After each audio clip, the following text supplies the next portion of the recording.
Assalamualaikum warahmatullahi wabarakatuh. Kami dari kelompok 2 keterampilan dasar mengajar dengan dosen pengampu Ibu Meti Mas Pupah MPD. Kami akan mempraktekkan mengenai keterampilan bertanya dasar dan lanjut dengan anggota kelompok Nelvarina, Novianti, Nursyifana, Septiani, dan Sahnes. Oke, sebelum kita mulai pembelajaran hari ini, Ibu mau bertanya terlebih dahulu. Materi apa sih yang akan kita pelajari dan akan kita bahas pada hari ini? Gimana? Ada yang bisa jawab? Aku Bu, Ragil Bu. Iya, gimana Ragil? Kita akan mempelajari makronutrien Bu. Jadi kita hari ini akan membahas ataupun mempelajari mengenai makronutrien. Betul, hebat Ragil.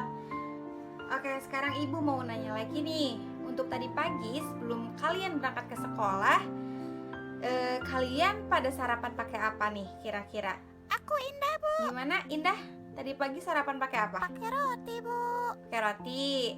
Coba kalau Siti pakai apa tadi sarapannya Nasi pagi-pagi? sama ikan Bu. Oke, nasi sama ikan. Oke. Nah, dari roti dan juga nasi, apakah dari keduanya itu mengandung makronutrien? Ya, gimana Syifa? Iya Bu, dua-duanya mengandung karbohidrat. Ya, betul. Jadi, maupun dari roti dan juga nasi, keduanya itu sama-sama mengandung karbohidrat. Yang mana karbohidrat ini salah satu dari bagian makronutrien, seperti itu. Oke, untuk tadi pagi, apakah ada dari kalian semua yang sarapannya pakai telur? Abdul Bu. Gimana Abdul? Abdul tadi pagi makan pakai telur? Iya Bu. Nah, sekarang Ibu mau tanya, di dalam telur itu mengandung apa sih? Protein bukan Bu? Ya, betul. Telur itu mengandung protein, yang mana protein juga merupakan salah satu dari makronutrien, seperti itu. Nah, dari tadi beberapa makronutrien yang telah Ibu sebutkan, coba nih ada yang mau menyebutkan ulang apa saja sih yang termasuk dari makronutrien? Siska Bu. Iya, gimana Siska? Karbohidrat. Ya, betul. Yang pertama berarti karbohidrat. Coba yang lain. Aku Zahra Bu. Zahra. Apa? Protein. Protein? Betul. Kedua protein berarti ya. Ayo, siapa lagi nih yang mau coba menjawab? Zaki Bu mau coba Bu. Iya Zaki, gimana Zaki? Lemak Bu. Lemak? Iya betul, bisa. Lemak berarti 3. Satu lagi. Siapa nih yang mau jawab? Seni mau coba jawab Bu. Seni, boleh Seni. Gimana Seni? Air bukan Bu. Air? Iya betul. Jadi makronutrien itu terdiri dari karbohidrat, protein, lemak, dan juga air.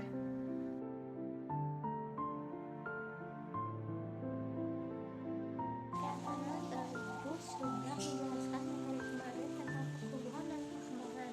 Nah, di sini Ibu akan memberikan beberapa pertanyaan tentang pertumbuhan dan perkembangan. Silakan bagi ada yang ingin menjawab, kakak sama ibu. Yang pertama, apa sih yang dimaksud dengan pertumbuhan? Baik, siapa yang akan menjawab? Baik, terima kasih Rena atas jawabannya. Sudah benar ya jawaban dari saudara Rena. Nah, di sini apakah ada yang mau menjawab tentang apa yang dimaksud dengan perkembangan? Oke, silakan Tio. Oke, bagus. Semuanya sudah paham apa itu definisi perkembangan dan perkembangan. Baik, selanjutnya Ibu akan menanyakan tentang apa saja sih tanaman hipogeal dan epigeal. Nah, silakan ada yang ingin menjawab.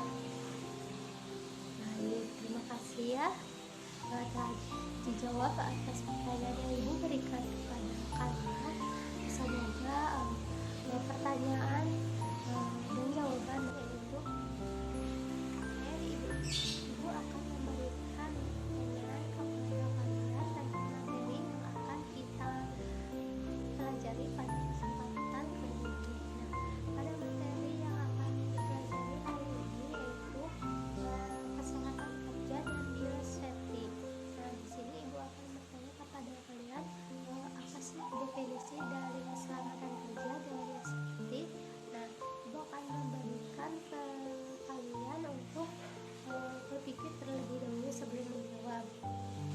selama 15 detik telah memberikan kepada kalian untuk berpikir. Silakan yang ingin menjawab pertanyaan dari Ibu. Baik, silakan untuk Faizan. Terima kasih jawabannya. Ya, seperti nah, pada kesempatan kali ini kita belajar tentang keselamatan kerja dan biosafety. Nah, apa sih aturan atau tata tertib yang dipergunakan di dalam laboratorium, dan apa saja sih bahan-bahan yang membahayakan pada saat percobaan, dan serta apa simbol-simbol bahaya yang sering ditempelkan di dalam laboratorium.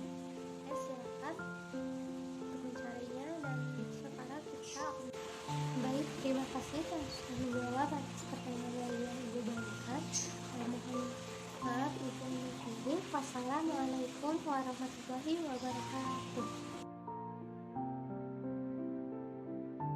Baik anak-anak, tadi kan Ibu sudah menjelaskan ya tentang materi ruang lingkup biologi. Nah, sekarang Ibu ingin bertanya, apa itu biologi? Coba, siapa yang ingin menjawab? Saya, Bu. Oke, baik, silakan. Biologi itu adalah ilmu yang mempelajari makhluk hidup. Betul ya jawabannya. Nah, sekarang Ibu ingin bertanya lagi. Yang tahu jawabannya boleh diacungkan tangannya ya anak-anak.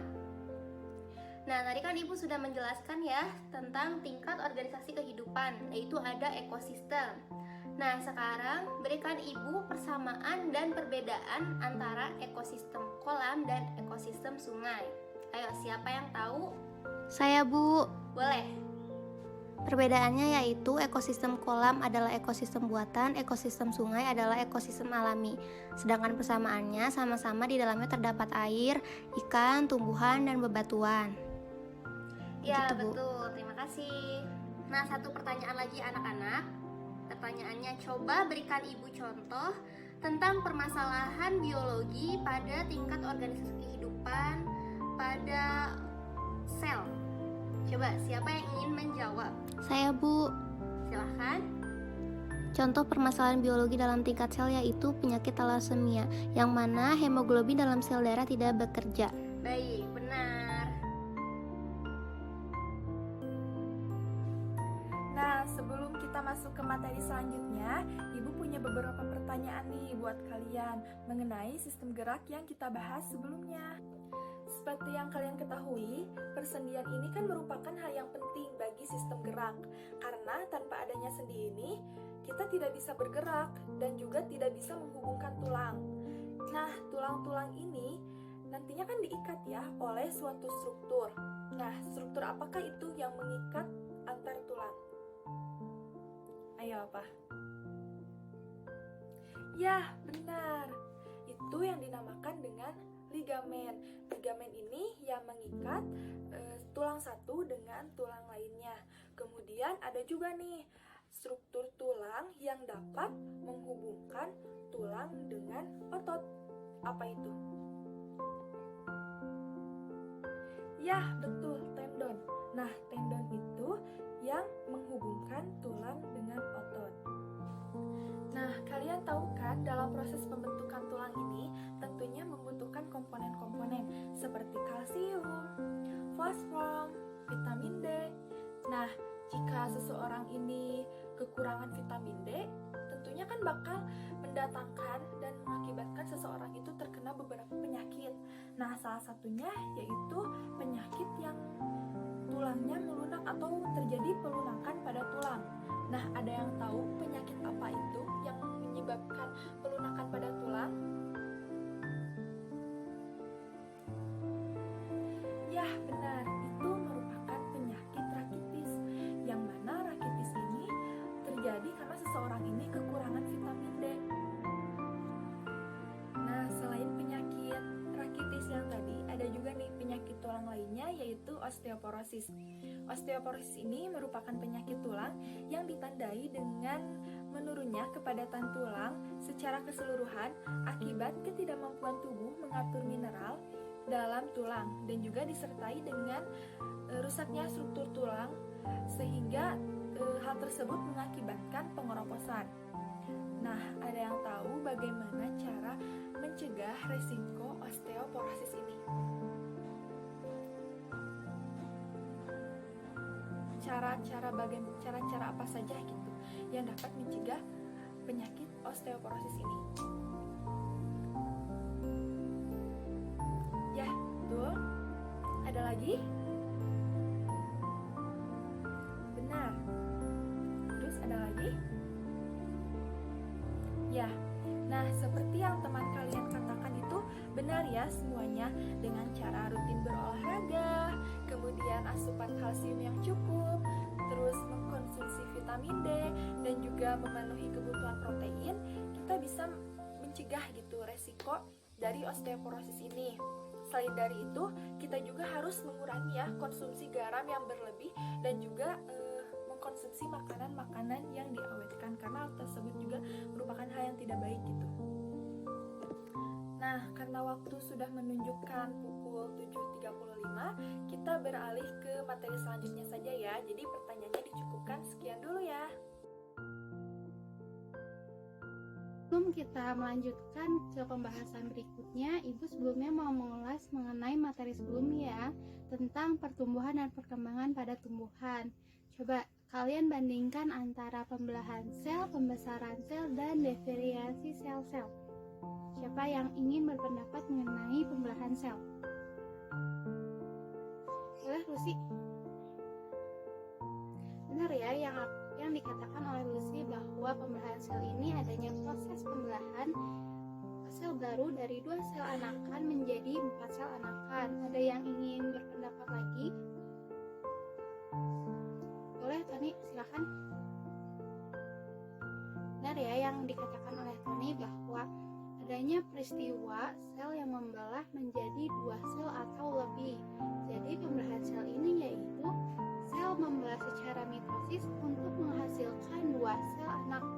2 sel anak ini dapat lagi membelah menjadi 4 sel anak, dan seterusnya hingga sampai pertumbuhan sel itu mencukupi. Lalu pembesaran sel, ada yang ingin berpendapat? Boleh, Lala? Benar ya apa yang dikatakan oleh Lala bahwa pembesaran sel ini yaitu sel yang membesar seiring waktunya.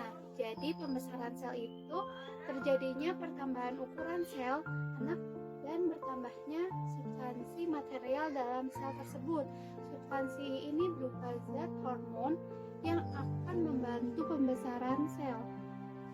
Selanjutnya mengenai diferensiasi sel. Siapa yang ingin berpendapat? Boleh, Lucy. Ya, benar ya yang dikatakan oleh Lucy bahwa diferensiasi sel-sel ini yaitu adanya perubahan sel untuk membentuk struktur dan fungsi yang baru. Jadi diferensiasi sel ini adanya perubahan sel-sel pada masa pertumbuhan dengan terbentuknya organ-organ yang mempunyai struktur dan fungsi yang berbeda. Diferensiasi sel ini terjadi beberapa kali pada organisme yang misalkan dari yang sederhana menjadi organisme yang lebih kompleks lagi, misalkan yaitu pada organ akar, daun, batang ya. Selanjutnya ya, mengenai mengapa pembelahan sel ini sangat penting bagi kelangsungan hidup bagi semua makhluk hidup. Ada yang ingin menjawab? Ya, Sinta, silakan untuk menjawab. Benar ya yang dikatakan oleh Sinta bahwa pembelahan sel ini sangat penting bagi makhluk hidup untuk mewariskan sifat induknya ke anaknya, terus sebagai pertumbuhan dan perkembangan, dan sebagai perbaikan apabila rusak. Jadi pentingnya pembelahan sel itu sebagai pertumbuhan, perbaikan, reproduksi atau perkembangan. Pada pertumbuhan itu makhluk hidup dapat bertumbuh karena sel-selnya bertambah banyak. Lalu semakin banyak sel, maka ukuran pada makhluk itu hidup tersebut akan semakin besar. Lalu pada perbaikan ini maksudnya salah satu bagian tubuh kita misalkan ada luka nih, terus seiring waktu akan terjadi pembelahan sel, maka luka tersebut akan tertutup. Selanjutnya reproduksi atau perkembangbiakan ini untuk melestarikan keturunan dengan beranak maupun bertelur ya. lagi ya materi sebelumnya. Pada tumbuhan nih, pada pertumbuhan tanaman itu kan diperoleh dari faktor dalam, misalkan hormon. Apa yang akan terjadi apabila salah satu hormon pada tumbuhan ini tidak berfungsi dengan baik dan apakah bisa diatasi? Siapa yang ingin berpendapat? Ya, silakan. Benar ya yang apa dikatakan oleh Siva bahwa pada tumbuhan ini ada hormon auksin, sitokinin, gibberellin, etilen, asam absisat. Jadi kalau misalkan salah satu hormonnya itu tidak bekerja dengan baik, maka tumbuhan tersebut bisa saja mati. Supaya dapat diatasinya, kita tuh dapat memberikan satu cairan atau pupuk ya, itu kata Siva tersebut. Jadi pada hormon tumbuhan ini ada 7 ya anak-anak, yaitu ada auksin, gibberellin, gas etilen, sitokinin, asam absisat, kalin, dan asam traumali.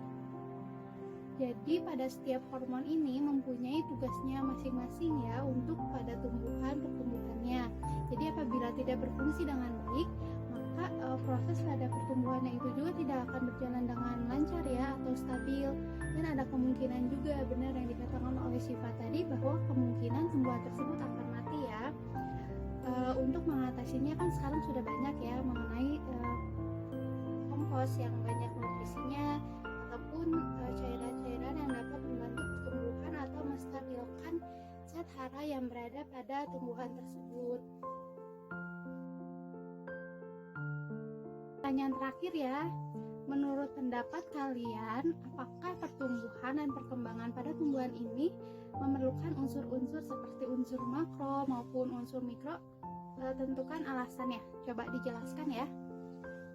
Siapa yang mau berpendapat terakhir? Ya, boleh kepada Caca. Benar ya yang dikatakan Caca itu bahwa unsur-unsur tersebut perlu, sebab unsur makro dan unsur mikro ini suatu nutrisi yang mengandung banyak unsur hara berperan untuk menyuburkan tanaman ya. Yang dikatakan Caca seperti itu, bahwa unsur makro ini berupa unsur yang diperlukan tumbuhan dalam jumlah yang banyak. Sebaliknya unsur mikro ini diperlukan dalam jumlah yang sedikit. Jumlah dan unsur makro maupun mikro ini yang dibutuhkan oleh tumbuhan itu jumlahnya itu berbeda-beda, tergantung oleh jenis pada tumbuhan tersebut. Unsur-unsur tersebut ini sangat berperan penting bagi kelangsungan proses pada fotosintesis pada tumbuhan juga ya, seperti pembentukan protein, lemak, dan berbagai senyawa organik lainnya.